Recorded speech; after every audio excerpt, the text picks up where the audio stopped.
Welcome to this episode of the Magellan Network Show. This is episode number 370. This episode, we're going to continue our summer scaling series. We're going to talk about systems today and an important conversation in terms of now we've talked about your identity, some of the pitfalls and elements of scaling a practice. Now what we want to turn to really systemization. So before we get into that, though, for those of you who don't know me, my name is Coach Joe Lucas, and for 32 and a half years, I've had the privilege of coaching some of the most successful advisors in the game today. And this is just my way, this show is just my way of sharing with the industry, giving back, if you will, what I've learned in 32 and a half years. So when you think about, there's three elements, right, to scale: the psychology of the leader slash identity. We talked about that already. Talent, we've touched on that, and systems, right? So today we're going to talk about something. This is not going to be like a masterclass on system. I'm going to keep it very, very high level. And then my goal here is to inspire you, compel you, if you will, to make sure that you're optimizing what you currently have. So the first system we're going to talk about is going to be your CRM. And look, there's a lot of them out there: Redtail, Salesforce, Wealthbox, Slant, a lot of them out there. So I'm not here to make a recommendation what you should run your business on, but here's what I will say. If I put 100 advisors, 100 leaders in a room, and I were to ask them, do you, from a CRM, just CRM perspective, like one system, a scale of 1 to 10, how well have you adopted, integrated, and mastered your CRM? Scale 1 to 10. I may have, out of 100, I may have 7, 8, 9, maybe, that'll be like an 8, 9, 10. Everywhere else be lower than that. And so this is so I've always believed for decades. I remember Act for Advisors. That's how far back I can go. That your CRM is the central nervous system of your business. It will give you the highest ROI, return on investment, in terms of client relational management. The challenge, though, is most advisors use it as a glorified Rolodex. So I don't care what tool you have, you must invest in maximizing and optimizing that tool. So if that means that you need to bring a consultant in to help you build out your automated workflows, your communication, whatever you need to do, you need to do that. Because a lot of times when you have your CRM as your central nervous system and it's not optimized, you have to go fix it with hiring another chair. So in other words, we want to automate as much as we can and empower the people that we have to really give us the opportunity to go scale our business. And if your CRM, which is the central nervous system of your business, if you're not a 9-10 on the integration, optimization scale, then that's your first project. Like that is project number one. Go find yourself a Redtail consultant, a Wealthbox.com consultant, Salesforce consultant, Slant, whatever again you're using. Master it. Level 10 is the goal. So everybody get that, right? Super critically important. So that's one system. The next system may not sound like a system, but it really it is one of the absolute must, a precursor, if you will, to scaling your business. That is setting dedicated time to work on the business. Remember, there are 3 time modalities in our game. When you're working in the game or in the business, right, that's tactical. So that's meetings. Again, if you're CEO, you're going to be meeting with your staff. You're going to be problem solving, right? You're going to be working on culture. Those are still in CEO chair. That's still tactical. If you're more the owner operator, you're meeting clients, you're doing reviews, you're checking in, right? You're doing those elements. But again, it's in the business. Here's the interesting part.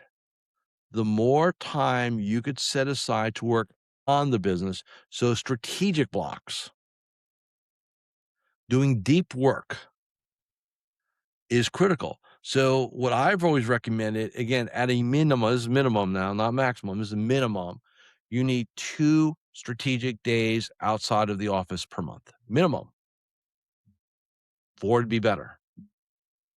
where you step away from your daily operations to focus on the vision, strategy, and development of your business. This is a good time to, if you don't have access to one, to build a mastermind group. These days will help you compress time. Because reality is this, and there's like somebody say, well, what do I do on strategic days? You work on your 10-year business plan. You work on your segmentation models. You work on your, your technology, footprint game plan, right? All those things. You work on your marketing and branding. You think about the business. You can just, a lot of times advisors think they need to have like a list of projects to go do on strategic days.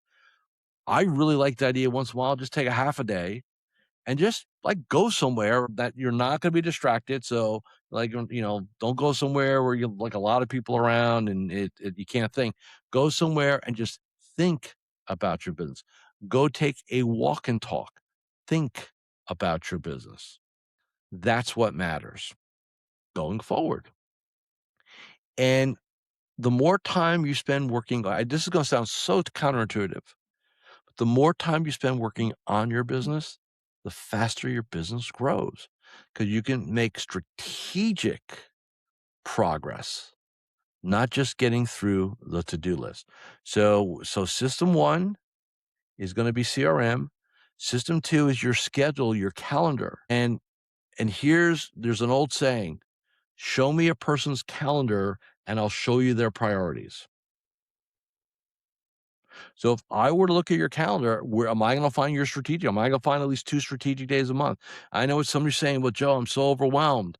I barely can keep up. I said, and when you plan to change that? What do you think? You're going to come up with a brilliant idea in, 15 minutes between reviews? The reason why, like I run my mastermind groups, like Empire, Empire X, and Elite, 3 different groups. And like we travel, like we go different part, multi-day retreats. Why do I do these? It is critical to get out of your day to day. Go somewhere in a peer group and work on your business. And I'm not advocating, reach out to me and see if I have a chair. That's not the point of this. The point of this is this: find a group. And if you can't find a group, build a group. You cannot do this alone, right? It takes a village. It takes a team. It takes a tribe. You don't do this on your own. So working on your business, how many days per month? How are you going to pull it off? Who are you going to pull it off with? Okay. Critically important. So that's system number 2. System number 3, again, your team. Remember, we talked about, right? Talent. Build your bench. So what does that mean? If you don't have it, I have clients that are constantly, even if they don't have a chair available, we are always running ads. We're running ads on Indeed. We're running ads on LinkedIn. Why? We are resume collecting. We're going to build a bench. We're going to know who the A players are that we may need one day.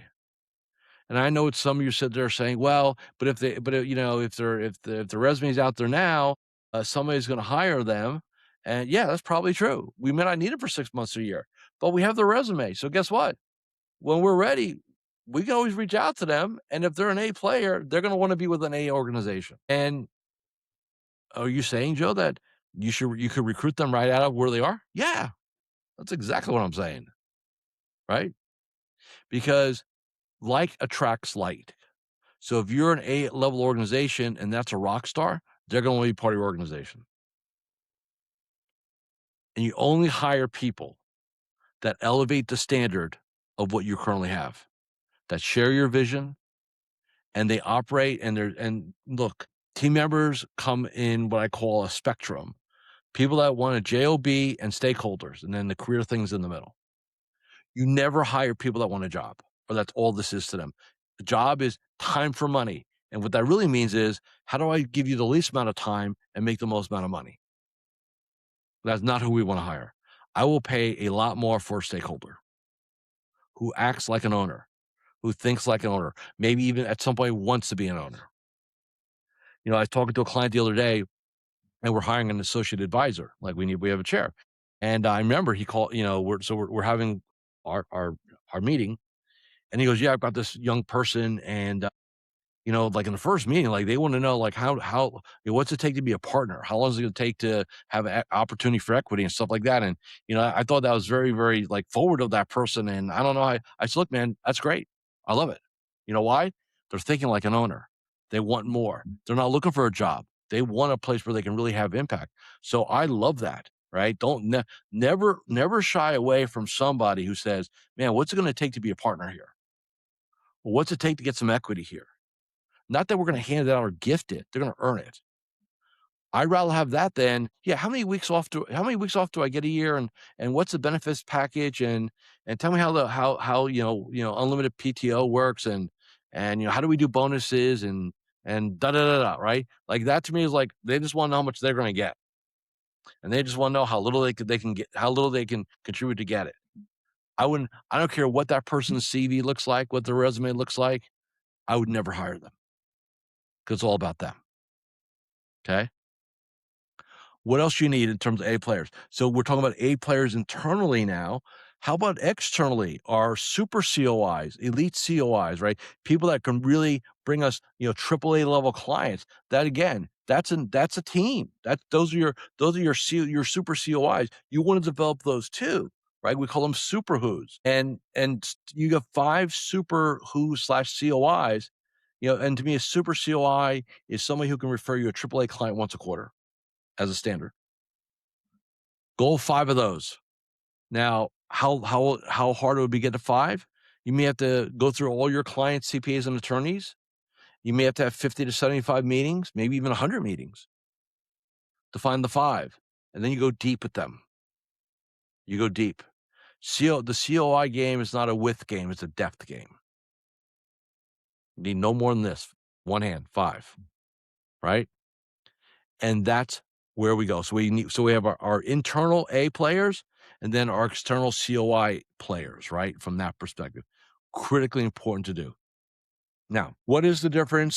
So the other thing we're going to talk about today is what is the difference between, lead and so managing somebody versus leading and coaching somebody. So let's talk about that. Because again, you get your A players, right? Your A players don't need to be managed. Definitely not micromanaged. They want to be led. They want to be coached. They want to be challenged. So what do managers do? They monitor task. They're so afraid that they're getting screwed with output or fuel stealing time that they're micromanage and see what I go into my dashboard, I see how many calls people make, and who's talking to who, and like, dude, you just don't trust your people, do you? Right? Managers sit above the team on the org chart, right?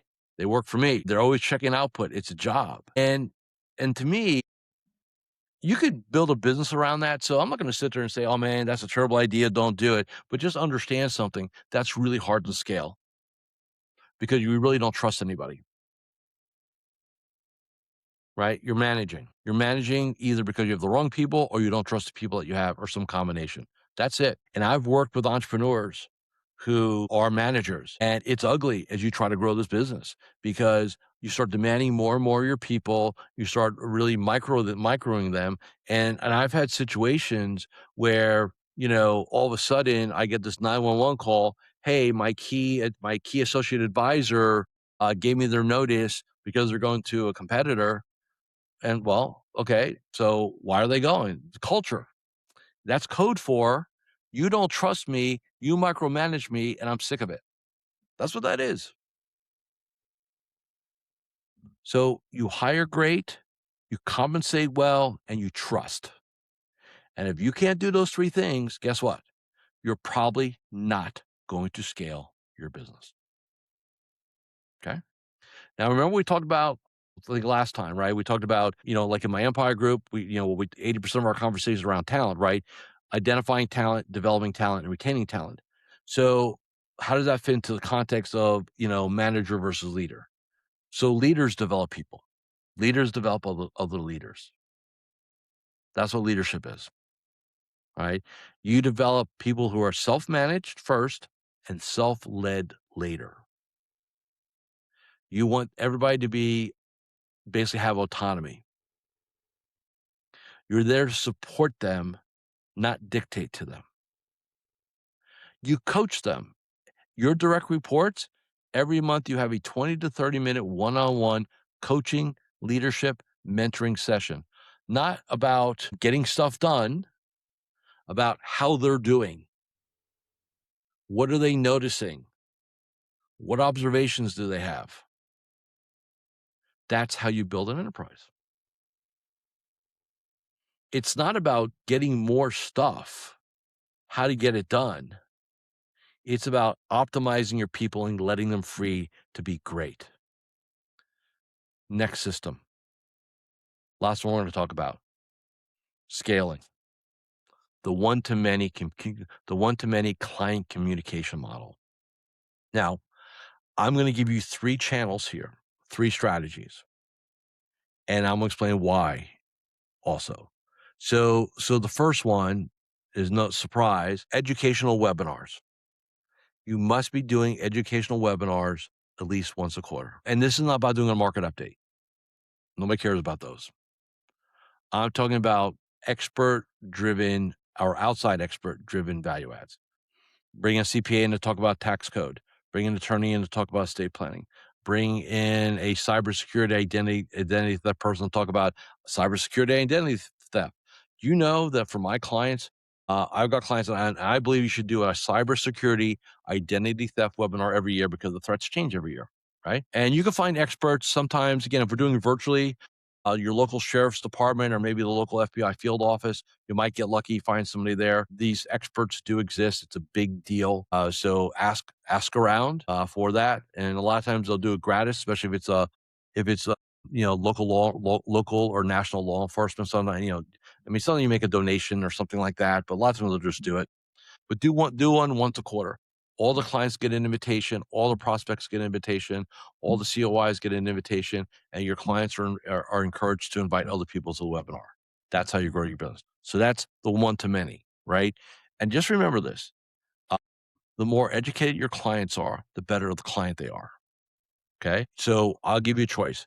Either you educate them or the internet will educate them. You pick, but it's going to happen. I'd rather you be the one educating them. Next, so that's our virtual piece, okay?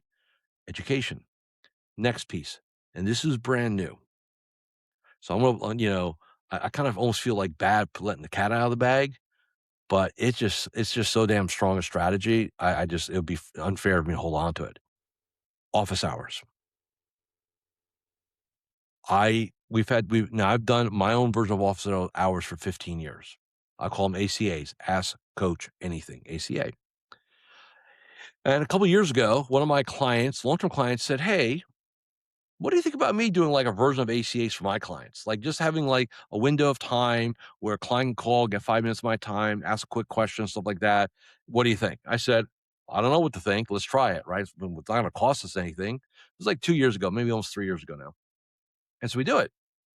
And, and so we picked, I think we picked 2 Thursdays at 12 to 1 Eastern local. Not Eastern, 12 to 1 local. And so you send an email out to his clients, say, "Hey, we're doing something new, a better way to serve you. I'm going to create office hours. So bottom line, if you have a quick question and want to pick my brain on something, just call the office and just tell them you're calling for my office hours, and you and I will have a 5-minute conversation." And the first time he did it, nobody called. And I thought that was great. Why? Because when you're doing office hours, you're just not sitting around doing nothing. You're answering emails. You're not like standing in the corner staring off into space. Okay. Then the next 2 weeks later, then he gets 2 phone calls. And the 2 phone calls like, "What is this?" Right? Here's the deal with office hours. High perceived value, 0 cost, and if nobody calls in, you hit your inbox. Right? Get that? It is one of the most productive hours of your entire month. And this is not about being prepared to do reviews. So the way it works, and I'm not going to break it, I may do a whole different episode on this, is that, some client calls quick, and let's say it's not a quick question. You think it's a quick question, but it devolves into a complex situation. No problem. "Hey, I'm gonna put you back into Mary. Mary's gonna get in my calendar, and you're gonna come in you're gonna come in. We'll just spend an hour together on this, right? So you don't try to solve it in 5 minutes. You say, you know what, we need to meet, or we need to follow up on this, and you get it done. I will tell you from my own experience. So my office hours, as I'm recording this, I have about 85, 89, I think, advisors between personal clients and mastermind members that have access to my office hours. I do them Monday through Thursday for an hour. So right now they're 3 to 4 Eastern. We're going to move it in the fall. So 1 hour. So I've got 4 hours. Think about it, 4 hours a week, half a day allocated just to my own office hours. And of the, let's say 85, 89, any given day, there's sometimes I get 0 calls. Sometimes I get 1 call. Sometimes I get 3 calls. Sometimes I get 10 calls. I just don't know. It's totally random, right? But every once in a while, I get this idea that my time could be better spent doing other things. So I said, well, maybe I'll end office hours. I got staff, we got AI now, we got Coach Joe AI. Like, we don't need to do office hours. And so every time I think about it, I talk to the clients that never use it, by the way. So not the ones that use it. I say, hey man, I'm thinking about retiring the ACA block. What do you think? And to a person, to an advisor. No, I wouldn't do that. I said, yeah, but you don't use it. He goes, yeah, but I know it can. Like, I know when you're available, and that's valuable to me. And like, to a person, everybody, like, nobody thought it was a good idea to get rid of it, so hence we don't get rid of it, right? So the point I'm driving to everyone here is that even though your clients, most of your client, like a vast majority, will never, never, never, ever call you, the fact they can call you is the value. And I truly believe over the next 5 years that advisor office hours to their clients will become an SOP, the standard in the model. So, because I've got about 30 clients doing it now, and I'm encouraging everybody else to get on board this year. Every one of my clients who have done it has said they would continue to do it. 0 cost, high perceived value, 0 risk. All right, office hours. Next system, the one to many. Live events, meet and greets. Call them what you want. I'm a big fan of hosted happy hours. You don't need to do like a big sit down dinner and all that cost and expense. Just like once a quarter. My perfect model would be like office hours. Like the ultimate model would be like once a week you do office hours. Once a quarter you do a webinar. Once a quarter you do a hosted happy hour meet and greet. And what a hosted happy hour meet and greet is just like it says. You find a place, and there's no perfect place. Your clients are scattered. I get it. So maybe rotate it around a little bit. And it's like a couple hours, like, 4 to 6, 5 to 7. And it's just what it sounds like. Hey, we're going to be here. Stop by, have a drink, grab some bite, visit. There's no agenda. There's no wholesaler presentation, none of that. It's just oh, by the way, bring a friend if you like. You do that. Number one, they're relatively inexpensive way inexpensive compared to like a sit down dinner. High perceived value. People filter in and out. So, like, you don't worry. And what's the worst case scenario? Nobody shows, and yet you're sitting there, you have a drink yourself, maybe a nice meal with your team. Big deal, right? Again, clients of mine who have done this have all said the same thing. Great idea. Let's keep it on board. And then, some of my clients will rotate it around depending on where their clients are located. You invite everybody. Well, Joe, how about if somebody's out of state or like 3 states away? That's fine. You don't make the decision for them. You just don't, because you never know if they'll show, right? So that system, the one-to-many client relational model, webinars, office hours, hosted happy hour, meet and greets. So we are at the end of our series. A couple of things I want to say. First of all, thank you for allowing me to go through this with you. And just some final thoughts. Number one, everything we've laid out in this series for most of you is going to be uncomfortable. It requires change. But growth is on the other side of discomfort. Success is on the other side of that. When you're uncomfortable, that means you're on the right path. If you're comfortable, you're not on any path, period. So you want to be very, very clear on that. Here's what I'd ask you here's my challenge to you. Identify where you're currently. Are you operating too much in the advisor chair? Do you need to build out your business owner entrepreneur chair? Or are you not strategic enough? Come up with your own impossible goal. Schedule your first, if you haven't done a strategic day, schedule one in the next 30 days. at the max, at the least, next 30 days. Take 1 day out of the office to think about your business. Identify your top 3 super who's. So maybe it's a CPA, an attorney who's referred you in the past, but you haven't driven it deep. Like, you haven't really sat down and developed that relationship to that next level. Do that. And the last thing I would say is this: